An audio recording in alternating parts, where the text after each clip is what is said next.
Of course. First and foremost, my name is Pauly Jackson. I am 30 years old and I am a native of Chicago, Illinois. Um, I got involved in the fight for criminal justice last year in 2020. I also would say I got involved naturally throughout my being and my presence as a person, who I am, what I project, and the color of my skin from birth. So that is how I initially got involved, just through my life and my living. But actively and consciously being involved was last year in 2020. I actually self-terminated myself from my position in the childcare industry. Um, I felt as if um, my life wasn't being valued amidst George Floyd, um, the George Floyd incident and murder of George Floyd.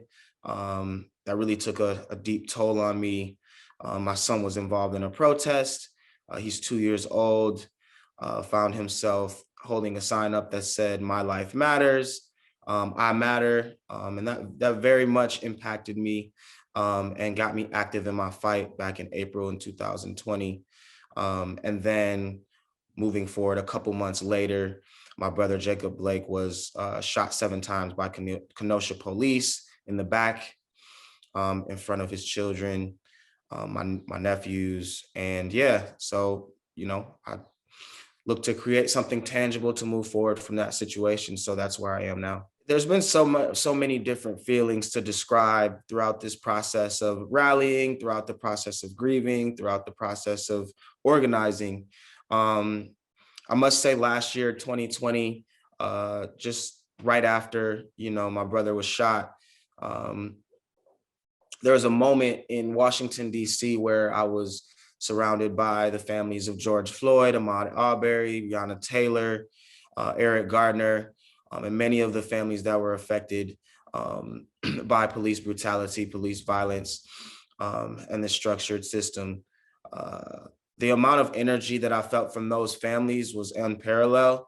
The amount of strength, the amount of courage, and just the willingness to stand up there, feeling weak in the knees, but very strong in the heart.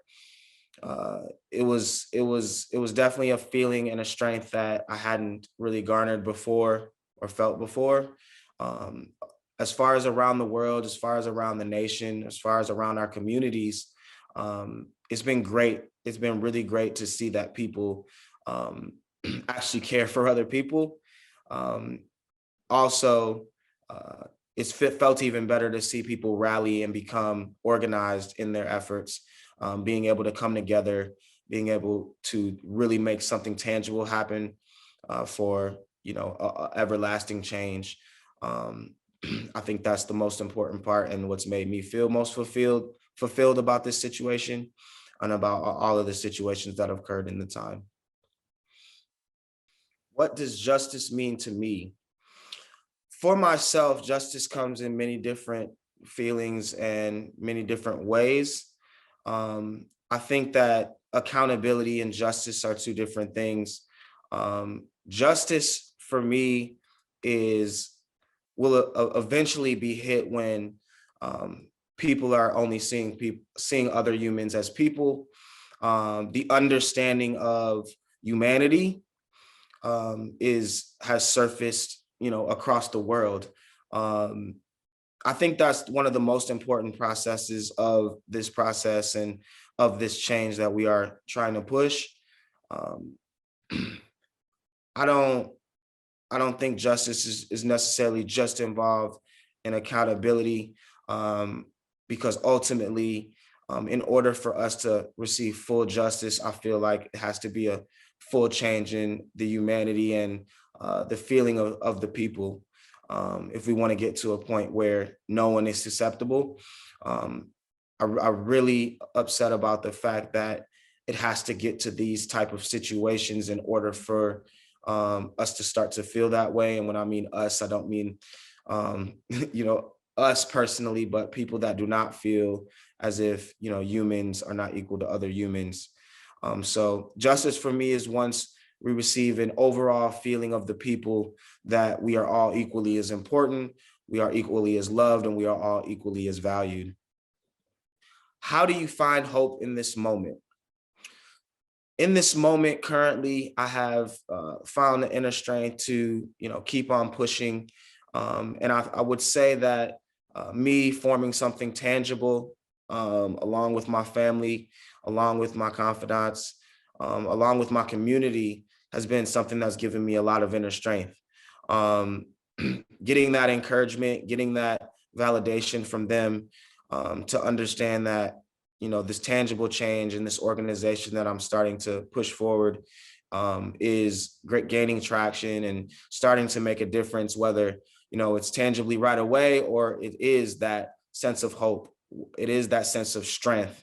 A lot of my strength and hope comes from Jacob, understanding that my pain is nowhere near as equal as his pain.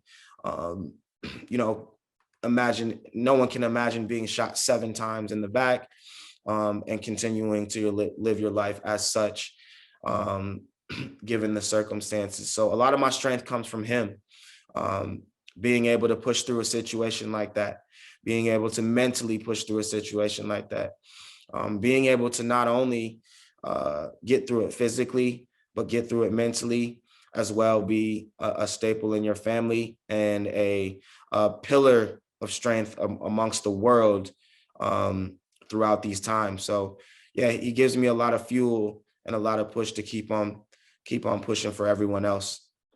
Last year created a major uplift amongst communities across the US and across internationally, because and I make sure I emphasize internationally, because I had so many people reach out from other countries, in solidarity.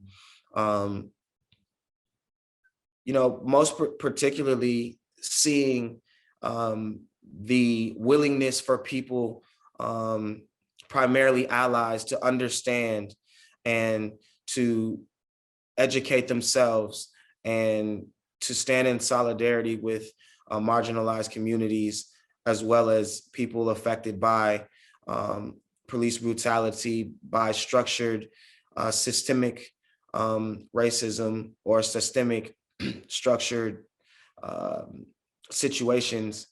Uh, that has been one of the most uplifting things, being able to see people come together for the common ground of the betterment of, our country and our world. But also personally, I'm a big sports fan, and seeing the work stoppage around the NBA was especially enlightening for me.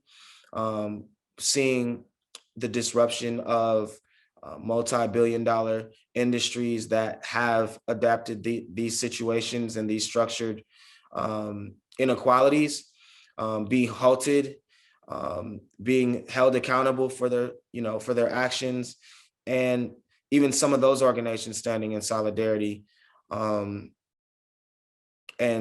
promoting for change. So just seeing that seismic push for change has been important to me, and can't say I'm proud that this had to happen to my brother for that to happen, but I am proud of for being a pillar of that change as well. How would I like people to honor my brother Jacob Blake? I would like to honor them. I would like them to honor him with, like we said, the strength and the hope that he represents. No matter the situation, no matter what has gone on, it's the showing of strength that he's exemplified to the world.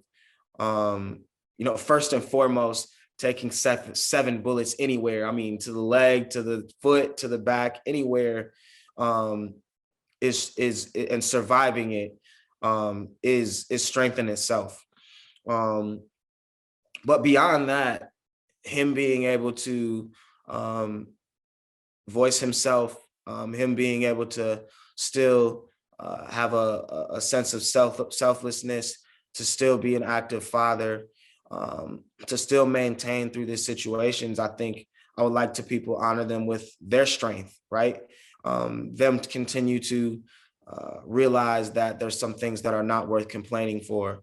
When your very brother is going through a very much more harsh situation, but still finding the strength to stand up, still finding the strength to support, still finding the strength to push. So yeah, I would say a symbol of strength, a symbol of hope would be a great honor.